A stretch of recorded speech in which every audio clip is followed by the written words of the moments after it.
Hello everyone, আসসালামু আলাইকুম। তোমরা সবাই কেমন আছো? আশা করি ভালো আছো। কাছে কিংবা দূরে যেখান থেকে আমার ভিডিও দেখছো, তোমাদেরকে জানাচ্ছি আন্তরিক ধন্যবাদ। আবার আমি তোমাদের মাঝে ফিরে এসেছি নতুন একটি রান্না নিয়ে। আজকে আমি রান্না করব বেগুন দিয়ে সুরমা মাছ। কড়াইতে তেল দিয়ে দিয়েছি, তেলটা গরম হয়ে গিয়েছে। দিয়ে দেবো পেঁয়াজ কুচি।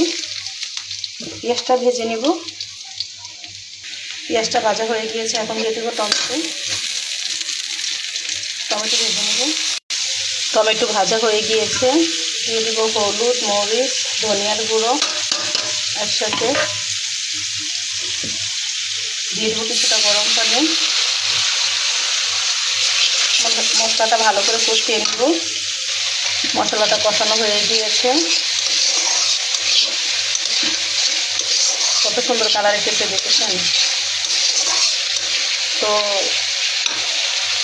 মশলাটা কষানো হয়ে গেছে, এখন তেল উঠে গিয়েছে। তো দিয়ে দিব আমি দিয়ে রাখা কেটে দিয়ে রেখেছি বেগুনটা দিয়ে কষিয়ে নেব।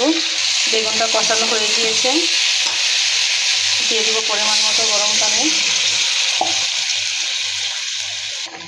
বলক উঠে এসেছে, এখন দিয়ে দেবো ভেজে রাখা সুরমা মাছ।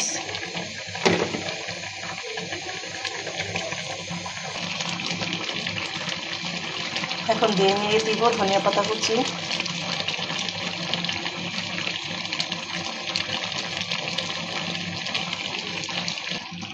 হয়ে গিয়েছে সুরমা মাছ দিয়ে বেগুনের মাখা মাখা ঝোল। হালকা ঝোল রেখেছি, কি বলবো, এত মজা হয়েছে। লবণ চেখে দেখলাম।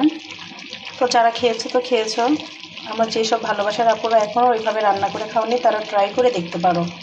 খুবই মজাদার হয়েছে। তো আজকে এই পর্যন্ত, আবার দেখা হবে তোমাদের সাথে নতুন একটি রেসিপি নিয়ে।